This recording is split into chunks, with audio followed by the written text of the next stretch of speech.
Gopi Jana Vallabha Girivardhari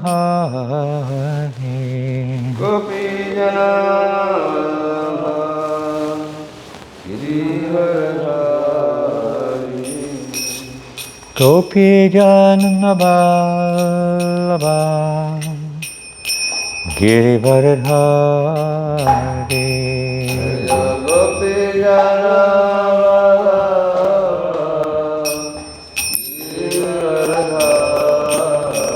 Yashodanandana Prajajanaranjana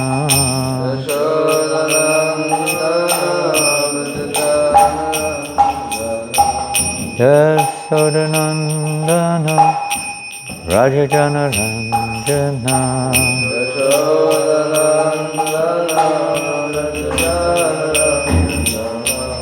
Yashodanandana Prajajanaranjana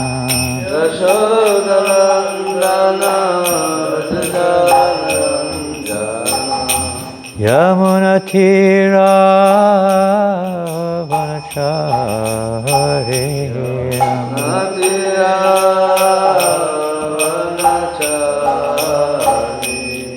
Yamunatira Vanachari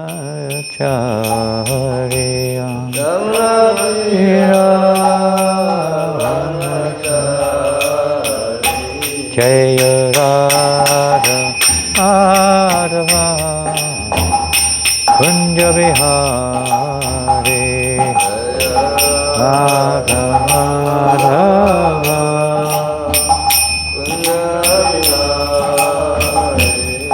Jaya Radha Madhava Kunja Vihari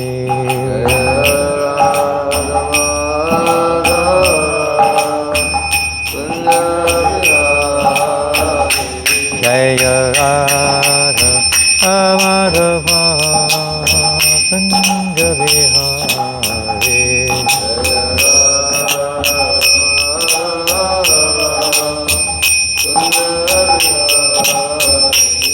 Jaya Radha Madhava Kunja Vihari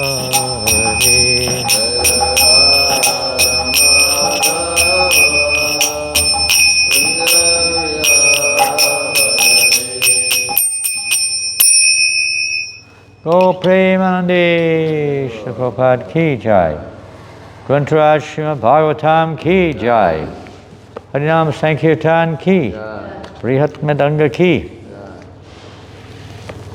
Go Premanande, all glorious to the assembled devotees, all glorious to Sri Guru and Gauranga, glorious to Sri Prabhupada.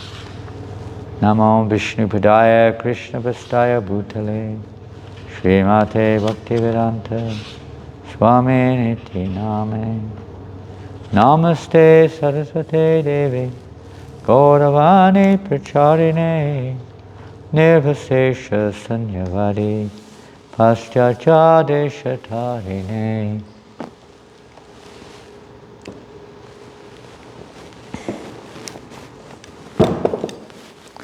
Om Namo Bhagavate Vasudevaya Om Namo Bhagavate Vasudevaya Om Namo Bhagavate Vasudevaya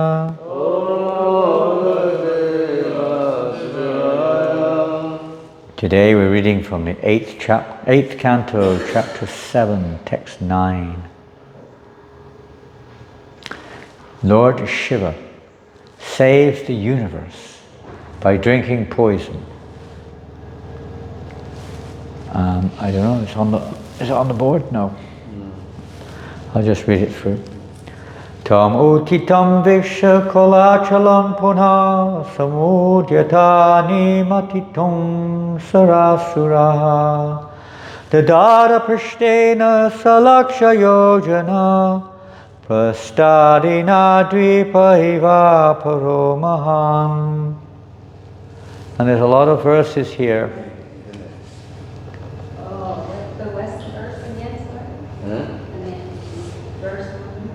verse 8, 7, 9. But we're going to be reading probably more than one verse, because there's no purport to many verses in this area. When the demigods and demons saw that Mandara mountain had been lifted, they were enlivened and encouraged to begin churning again. The mountain rested on the back of the great tortoise, which extended for 800,000 miles like a large island. Whew. A very great tortoise, to say the least. If anyone's ever been to Bangkok airport, you may have witnessed something very extraordinary, at least the new airport.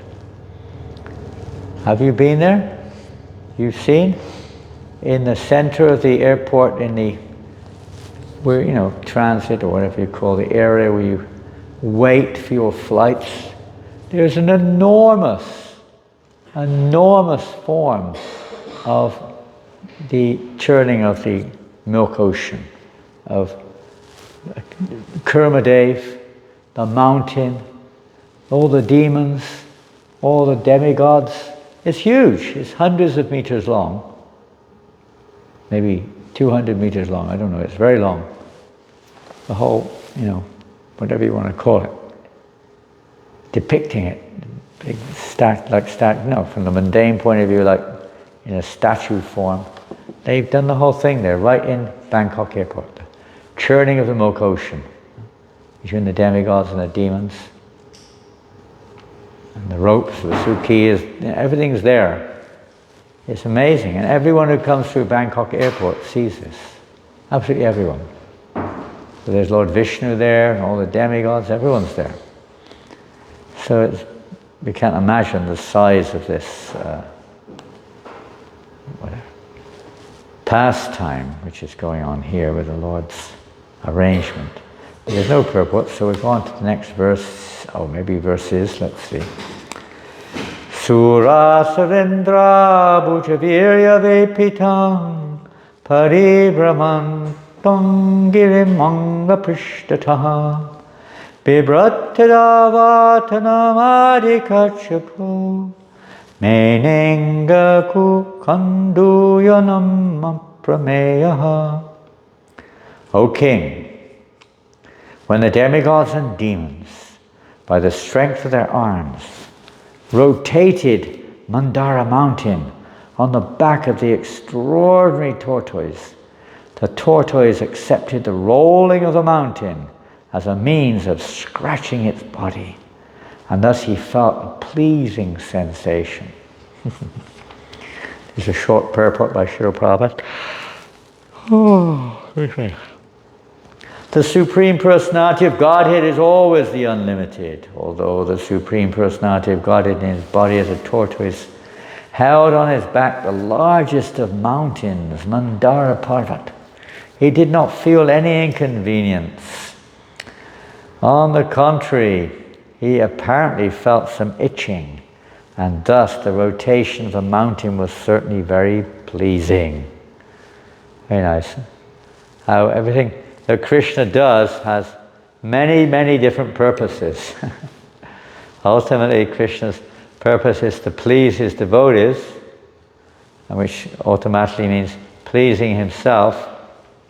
So in this pastime also, he's arranged here with the demigods and the demons. Of course, they have a great endeavor to try to churn nectar from the ocean of milk, and they're basically all like cooperating in one sense, although there's a competitive air, to churn the mountain. Vasuki is the ropes, and they're churning the mountain back and forth on the back. They were very depressed just recently because they were not able to keep the mountain up. It had fallen down into the ocean practically. So the Lord assumed the form of Lord Vishnu. Lord Vishnu assumed this form of Kurma and held up the great mountain like this, And then, of course, as we've just heard, the demons and demigods became somewhat enlivened. They became enlivened again. We can start churning again. And again, they, with all their strength, they're churning this great Mandara Mandap, this great great Parat, Mandara Parat, this great mountain. And they're getting excited. And there's a lot more in the story which we'll hear about in a minute. But they're churning away. And the Lord, in the meantime, whatever happens, there's always a pleasing pastime going on. The Lord is experiencing great happiness. When you have an itch on your back sometimes, and you see this, perhaps if you've ever itched a cow, especially behind the ears, they can't get there very easily to itch it. It's very annoying for them. And somebody see them rubbing their heads against a tree or some post or something to try to relieve the itch. So when you itch them, especially behind the ears, they're very happy. They're very comfortable with this. So similarly, the Lord, in the form of a tortoise, Kurma Rupa, is feeling great satisfaction being itched like this. So he engages everything in this way. Even the demons are, in this sense, engaged in a service to the Lord by churning in this way. And we go on to the next verse.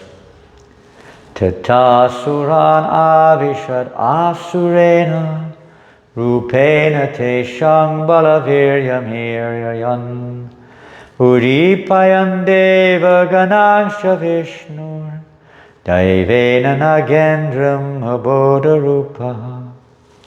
Thereafter Lord Vishnu entered the demons as the quality of passion, the demigods as the quality of goodness, and Vasuki as the quality of ignorance, to encourage them and increase their various types of strength and energy.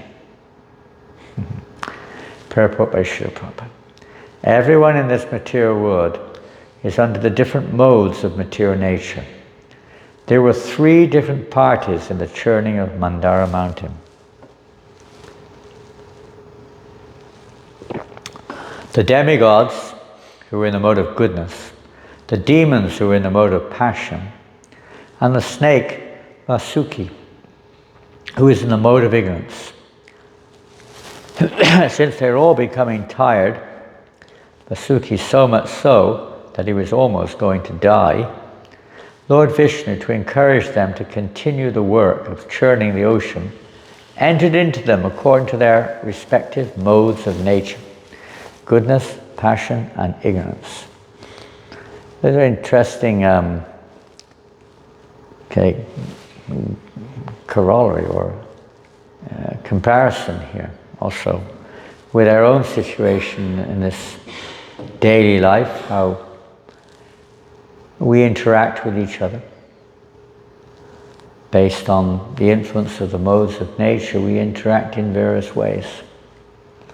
Some people are very influenced by the mode of ignorance, some more by the mode of goodness and passion.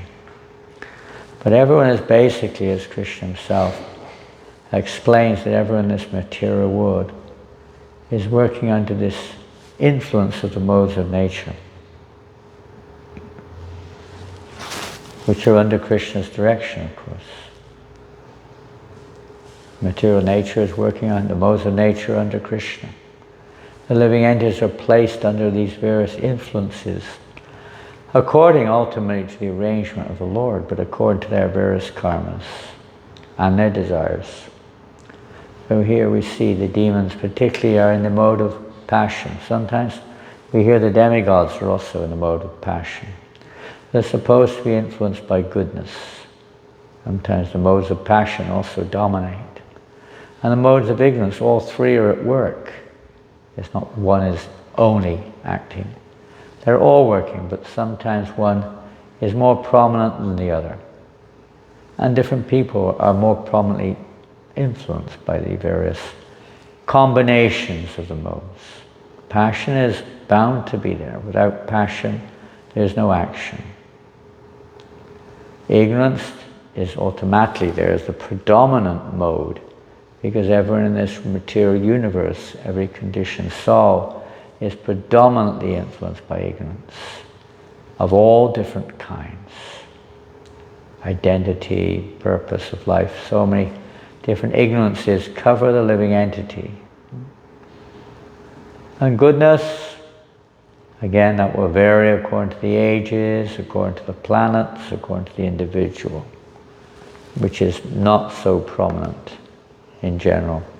Mostly, especially in this age, wherein passion and ignorance are very prominent, with very little goodness.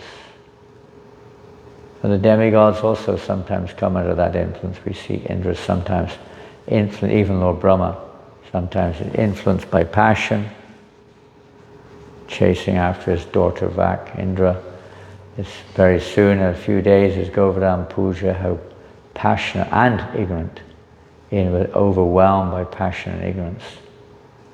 Very dangerous situation this, where we can be overwhelmed by any of the modes. But even if we are in goodness, even the mode of goodness is still binding. The goal of life is not just to come to the mode of material goodness. It's to transcend the modes entirely. Mamcha yoga vicharana bhakti yogena sevate. Sugunan samatitya brahma bhuya kalpate. To rise above these modes of nature, to be transcendental.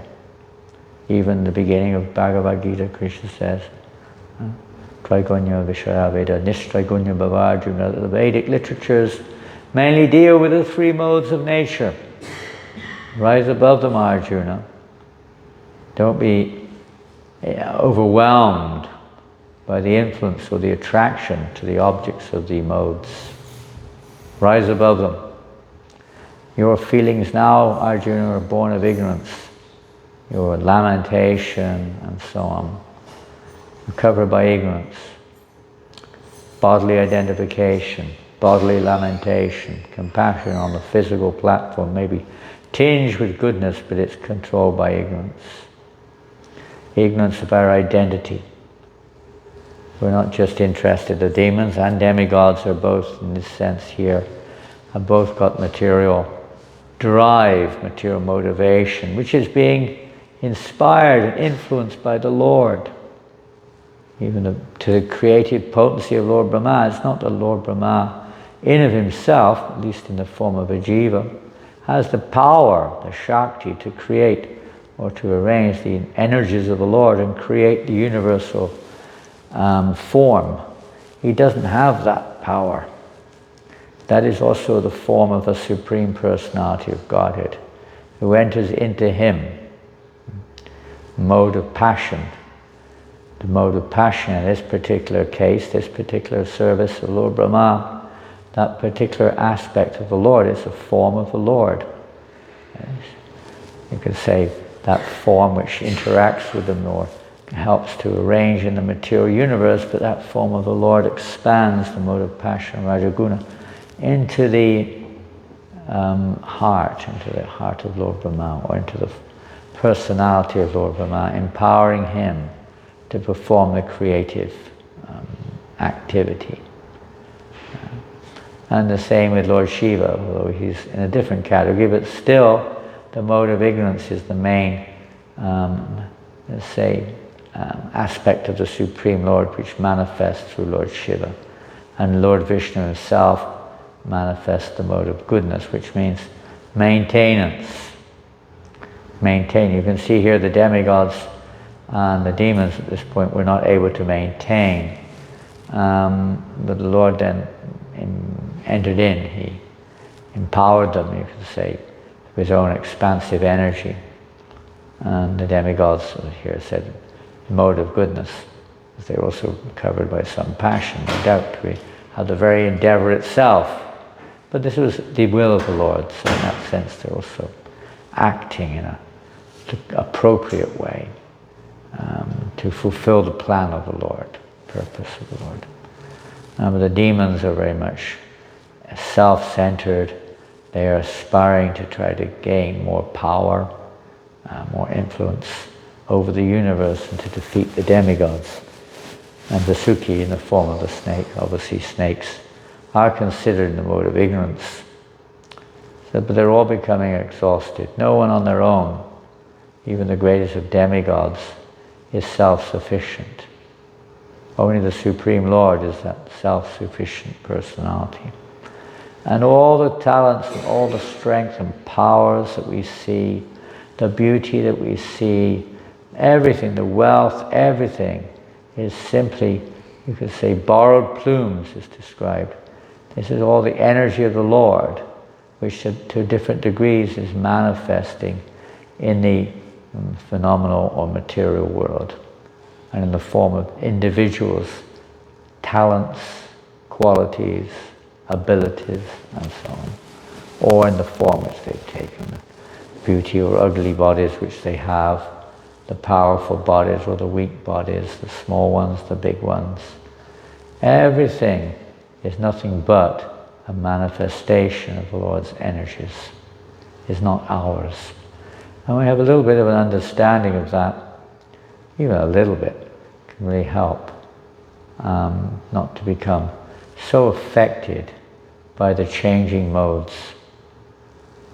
Modes change and people's attitudes, moods, behavior changes because of the influence of the modes of nature, living into like puppets on the strings of the modes of nature. The puppeteer, ultimately the Lord himself, is the puppeteer, and the living entities are basically dancing under his influence. We think that we're the doer, we're the independent controllers and so on, possessors, enjoyers, but this is not the fact. We cannot see any more than a child can see. A child cannot see the provision. I don't know if in the West, for instance, Christmas is quite a popular festival still. It used to be more popular. And particularly the children, we would all look forward to Christmas like anything. Because one of the main reasons is at Christmas you got lots of presents, lots of gifts. And we were, as young kiddies, we were told that it was Father Christmas. Father Christmas comes down the chimney.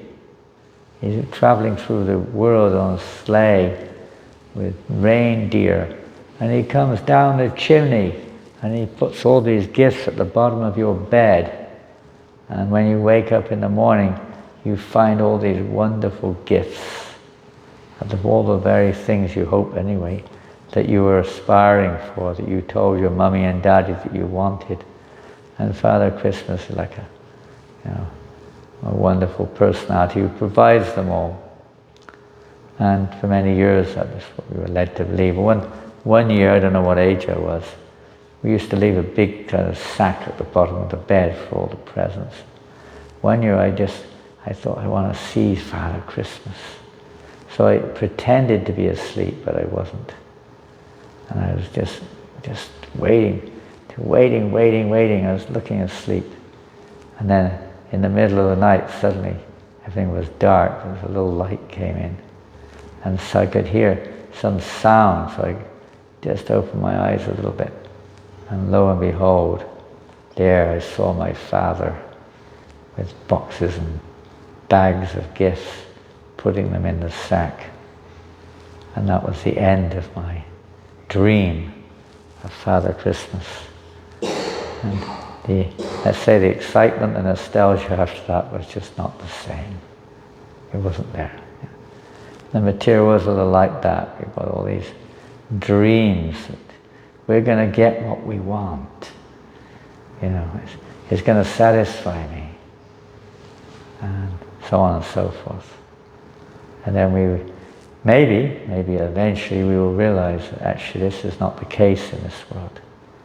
It's all just a reflection of the reality in one sense.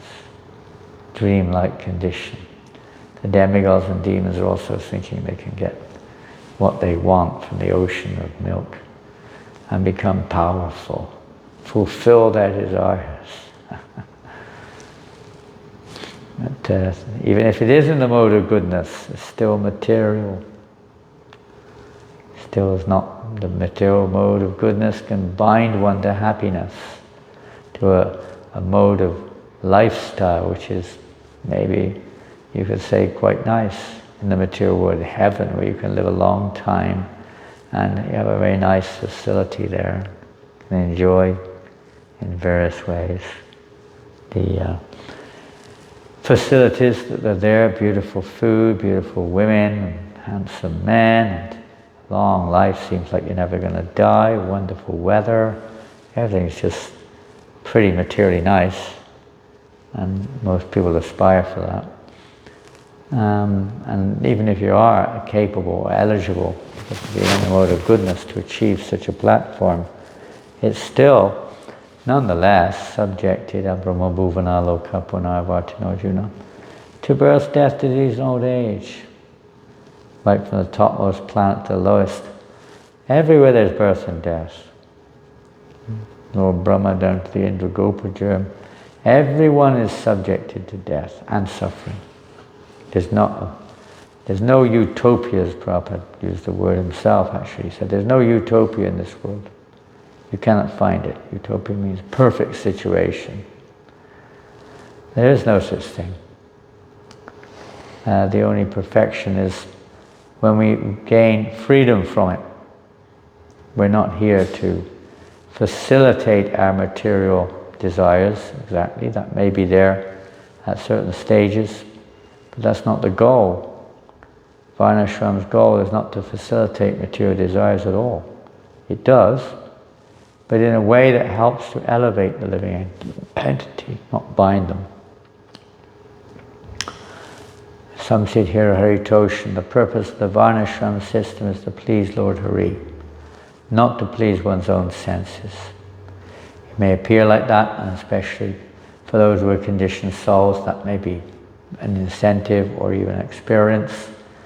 But the whole purpose of the Varnashram system is to bring one to transcendence, to rise above the modes, to come to the spiritual platform. And most people, they don't even conceive of that, what to speak of following even the Varnashram. But whatever they're doing in life, they don't realize what the purpose of life is. They're all busy in their own ways trying to churn the ocean. Maybe not the milk ocean, here we have the salt ocean, but the same, using the example, we're trying to churn whatever facilities are at our disposal to try to produce nectar, whether it's in the form of sexual interaction or in trying to make money or enjoy our senses through food or sport or some other interaction which we may have, some frictional interaction, to try to produce some nectar. And of course every endeavor is covered by fault in this material world. It results in misery.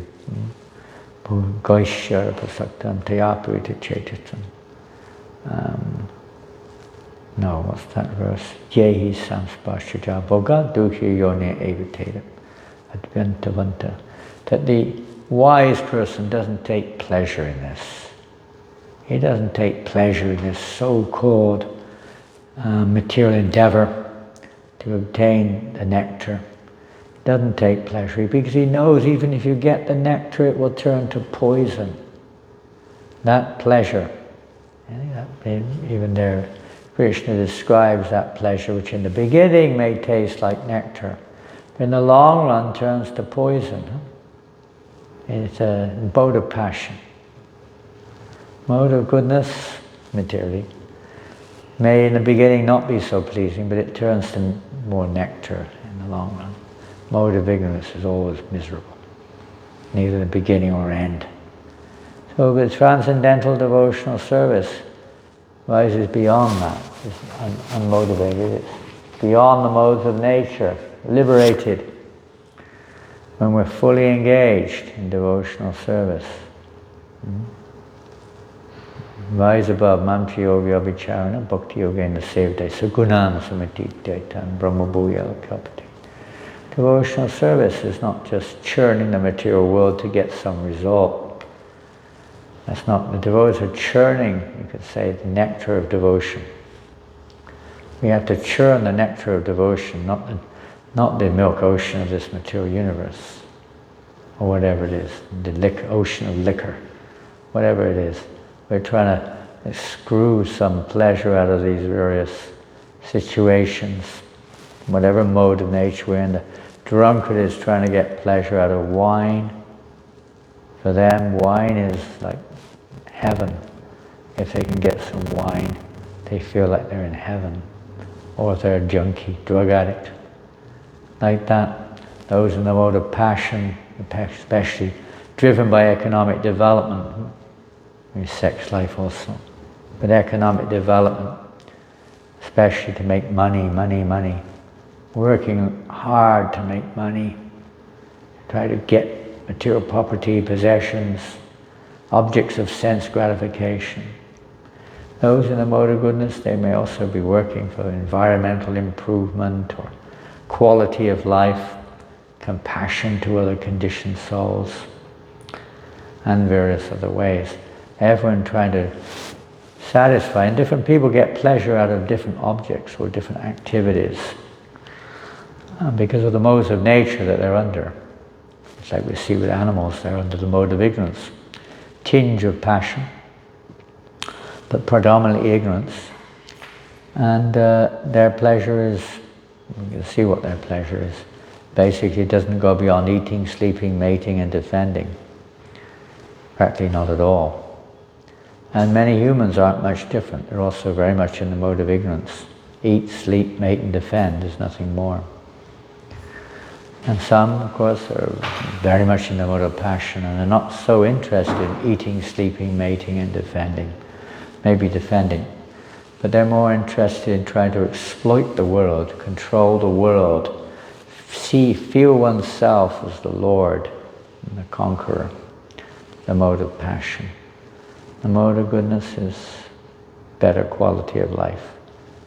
Seeing things a little bit more from a selfless point of view, but still very materialistic.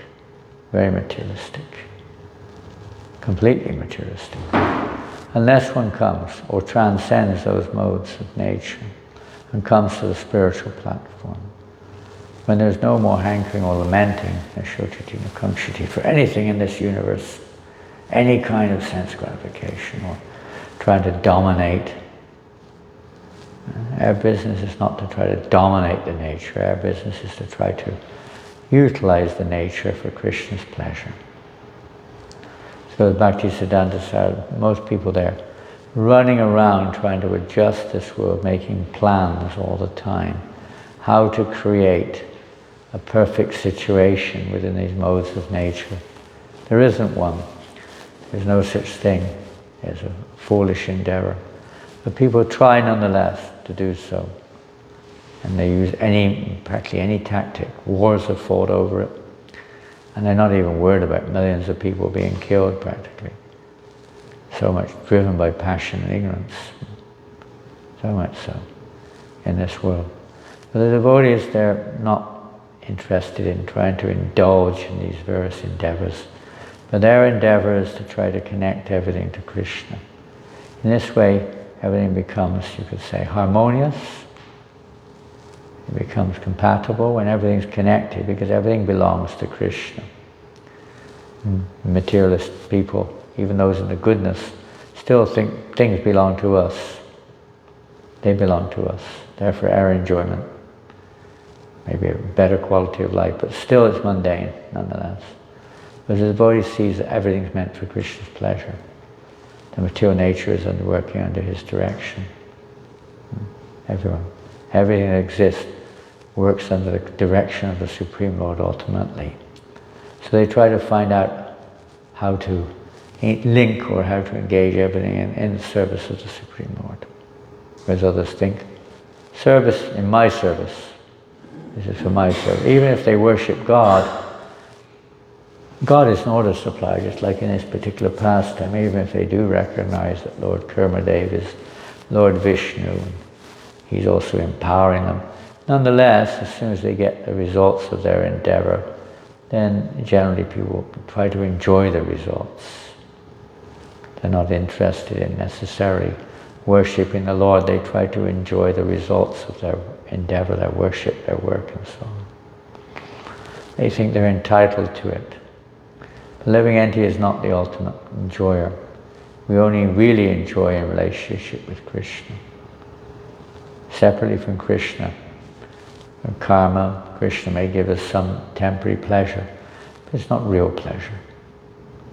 It's just like a reflection of real pleasure. It seems like the real thing, but it's not. And people work day and night trying to acquire this nectar, this happiness which we're aspiring after. Automatically served.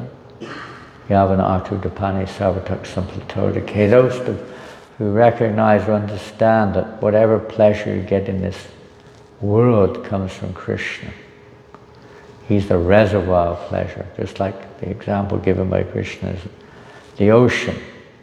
The ocean is the source of water. So whatever you find in a small pond comes from the ocean, but is also found in the ocean, and much more. So the devotees take shelter of the ocean of devotion. They don't take shelter of little ponds and reservoirs of this world, which most people do. And that ultimately dries up, of course. People die, everything goes on away. Devotees take shelter of the eternal. That resides beyond the modes of nature, by chanting the holy names, rendering devotional service, and rise above the modes to the liberated platform, no longer subjected to the driving forces of the senses and the consequent suffering that comes in its wake, nor are they driven by motivations to try to become Brahma or anything else within this universe. Not even a drive for liberation, as normally people think of liberation as simply Brahman realization, something. A devotee's motivation is a little different. To awaken love of Godhead, prema within the heart. The devotee endeavors for that. And we churn the nectar of Srimad Bhagavatam, we churn the nectar of Bhagavad Gita, we churn the nectar during kirtan. Whilst the demigods and demons are pulling ropes back and forth, the devotees are dancing and chanting and singing Hare Krishna and achieving all purposes and much more. So similarly, one who knows the purpose behind the Vedas is understood to be the knower of everything. The purpose behind the Vedas is to know Krishna. Vetaishta sarviraham eva vedyo vedanta veda videvicha. The purpose of all the Vedic literatures is simply to know Krishna. And the path of knowing Krishna is not churning the material ocean, it's not the mode of goodness, that is not even exactly the Varnashram, although that facilitates it and gives direction. But the actual path to understanding Krishna, to becoming, to awakening our love of Krishna is through devotion. Bhakti mama vijanati, yavanyas chasmi tatvada. The only way, Krishna says, to understand me is through devotional service. I can't be understood by any other means. And so by practicing devotional service, the heart becomes cleansed, purified of material motivation. We may be attached to our material motivation, but that's the cause of our bondage, because we're still attached to the material world. So devotional service helps to cleanse us of that attachment and to help to attach us to Krishna and release us from the bondage.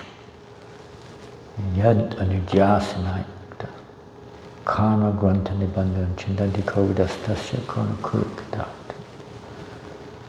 Intelligent persons, they cut this knot, this binding knot of material attachment. We're all bound up. The intelligent persons cut it by the process of hearing and chanting about Krishna. Therefore, who will not pay attention to his messages? Tadmade kinmanasa bhagavan pratitam pati shrotavya kititavyascha jye pujasti nityada. Therefore, with one pointed attention, one should constantly hear about chant, remember, and worship the personality of God, who is the friend of the devotees. This is how we awaken, or get free from the knot of this world. Get out of that ocean. Not try to make the ocean a nice place, or to extract some sense gratification. Bhaktisiddhanta Maharaj said, we should see this material world like when you go to the toilet, you don't hang around in there. You do your business, flush it down, and get out, get out. Don't waste time in there, trying to enjoy the toilet. Some people may do that, but that's not the goal. The goal is to do your business and get out. Don't hang around. And unfortunately, most people are trying all the time to adjust this world, to satisfy our rebellious desires. Bhaktisiddhanta Maharaj said, one who thinks that they can reform this world is in need of reform. No one can change the course of this world but by the breadth of a hair. Everything is perfectly orchestrated by the personality of Godhead, who is in every atom. The only reform which is required is our own reform. One who thinks they can reform this world is in need of reform. We can't do it. And the modes of nature are in control here. Everyone's an instrument, you can say. The only reform which is required is a reform of how we see it, not what we see, or even of who we are, who's seeing, but how we see.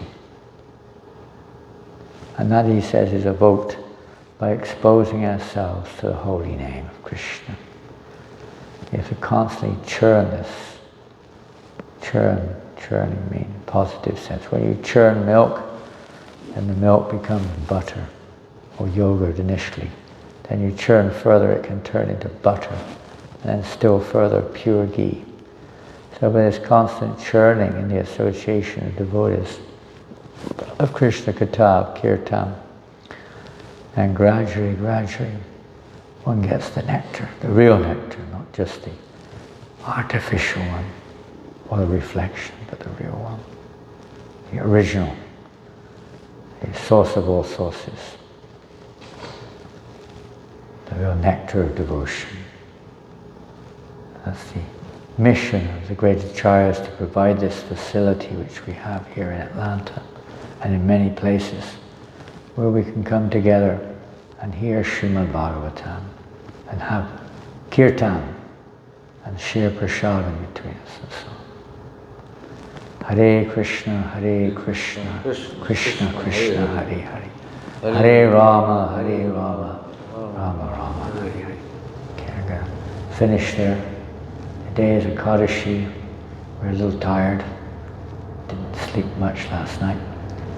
And today's a great day to churn that ocean of devotion. Not the ocean of commotion or emotion, or whatever the type of ocean people are trying to churn and get some pleasure out of it.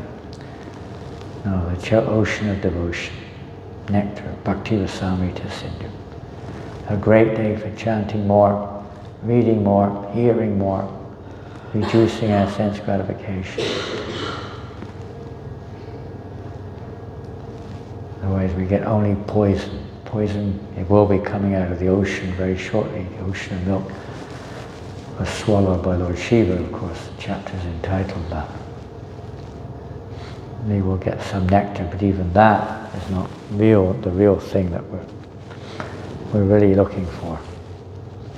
The real nectar as we chant regularly Cheto Darpana Marjan. The real nectar that we're looking for is the nectar of devotion, the nectar of love for Krishna. It gives us a taste of that real nectar. And thus one can lose all attraction for this mundane attraction. Hare Krishna. Hare Krishna. Jai. Okay, any questions? Yes, Can you, in the Bhagavatam says that the demons cannot see the Lord. Demons are all the demigods. They can't demons? see demons and the demigods. They can't see the Lord personally. But in this case, I see the Lord, His personality came and He was working with them. Mission. His purpose is there. Because generally the demigods, they have to go and pray to the Lord in His Pagara. Then He's satisfied and then He impart the knowledge to Brahma. But in this case, it looked like Lord Vishnu appeared personally to the demigods. Yeah, well, they may see. We may also, in one sense, we're also seeing the Lord. The deities, also Krishna, form of Krishna. We're seeing too, but what we're seeing is our means of perception has to be purified. The demon's perception is in ignorance, so even great demons in Krishna's pastimes, in one sense, we're seeing him. Jarasandha saw him, Kamsa saw him. In the wrestling match of the Dana Yogya in Mathura, different people were seeing Krishna, but he was revealing himself accordingly.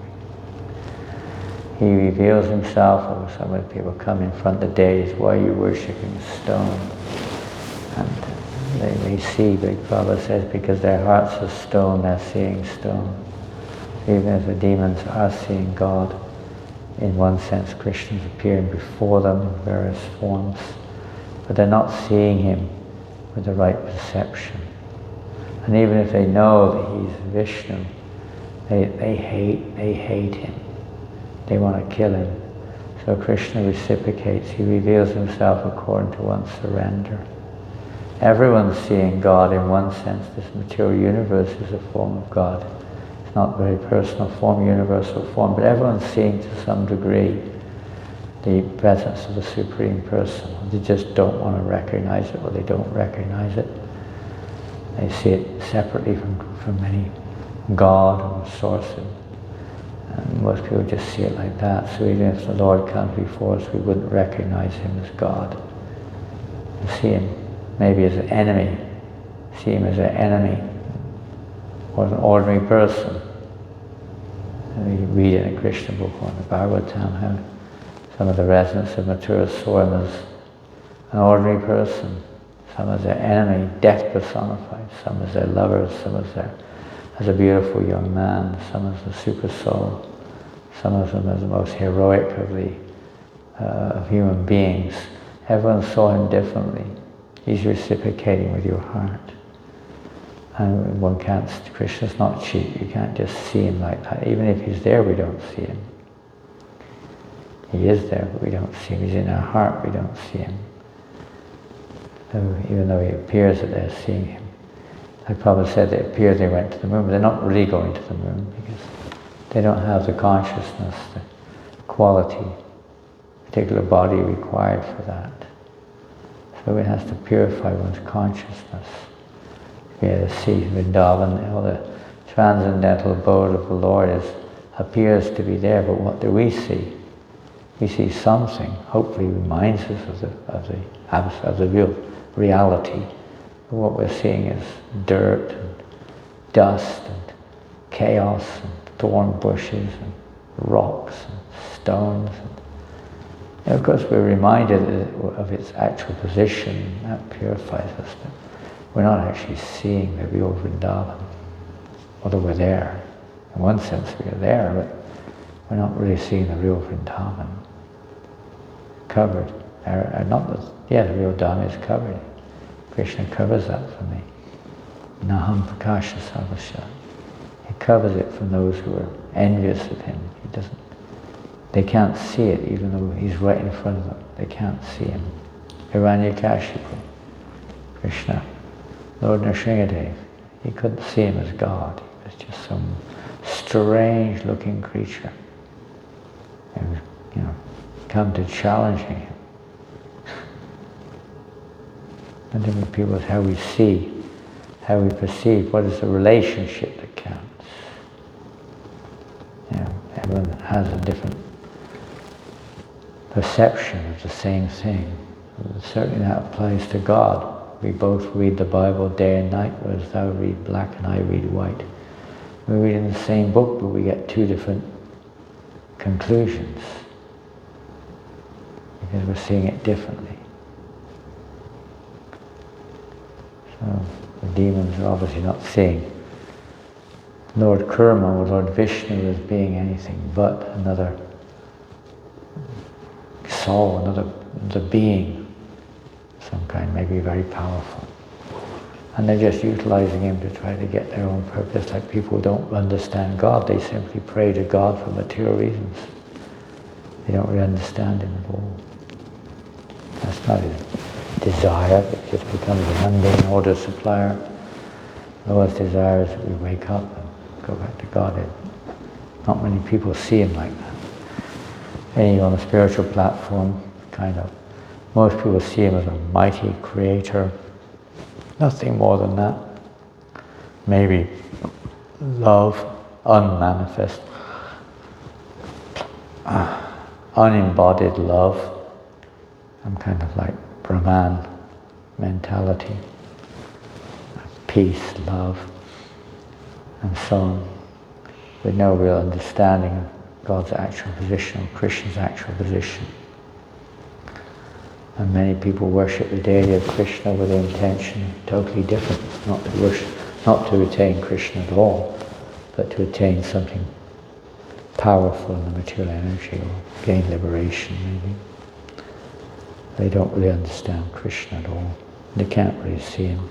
What can we see anyway with mundane eyes? What can we see? If I look at something with mundane eyes, I see it through the various coverings through which I'm looking, from which I'm perceiving. And we see it, one person sees it this way, one person sees it that way. Because the modes of nature covering our senses are different. We're not the real seer. Krishna's the seer. He's seeing us. And their business is to purify our means of seeing so that we can see him for what he is. The conditioned soul can't see Krishna. Even though Brahma, he can't see Krishna practically. Krishna can reveal himself, but not on his own power. If Krishna wants to reveal himself, he can do what he likes. But we can't make him reveal himself.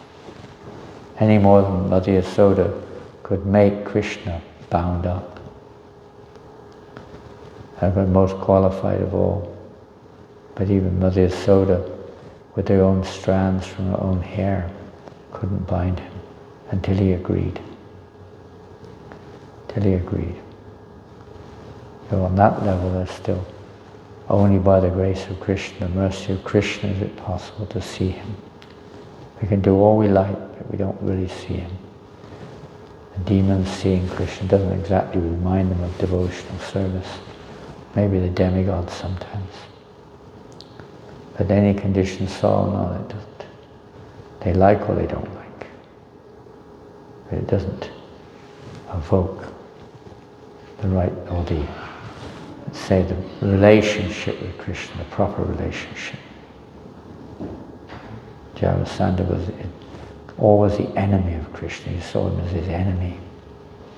He didn't see him as his worshipable Lord, even though he stood right in front of him.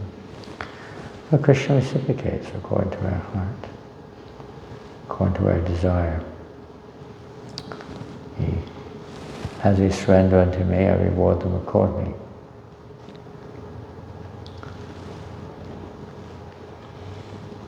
Ye yatamam prabhadyate tam stadaiva bhajamya. He's reciprocating. We're giving a chance. We don't take it usually. He's giving us a chance. He comes for that reason, to establish religious principles and so on, to annihilate the demons. So he's giving us a chance. And if we take it, then his presence, even though we may not be seeing purely, nonetheless, if we take it in a positive, in a favorable way, it can purify our means of perception. So the heart gradually becomes cleansed. Atakshri Krishna nama dina bhava kvaimitri sevam mukhi jivado swayameva spratina. We can't see Krishna with these blunt senses. But by cleansing our hearts, cleansing the heart, purifying it, sevam mukhi jivado. Rendering service beginning with the tongue. then gradually the heart becomes cleansed.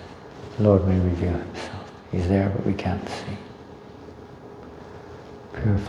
Purification of our heart. Hare Krishna, Hare Krishna. Especially through chanting. Cheto Darpana Marjana. Because that love is there in our heart. It's not something that's not there, it's there. But it needs to be pure. Shravananati Shuddhachiti Karyudai. Heart has to become cleansed from Shravananati. Hearing and chanting about Krishna. Hare Krishna, Hare Krishna, Krishna Krishna, Hare Hare. Hare Rama, Hare Rama, Rama Rama, Hare Hare. Hare Krishna. Well, it's 9 o'clock. And you have to get on. Srila Prabhupada. Hare Krishna. Oh, somebody's online. Do you have any question? No, just I can do darshan of Prabhu and Where are you? Thank Where you. are you? I'm at work.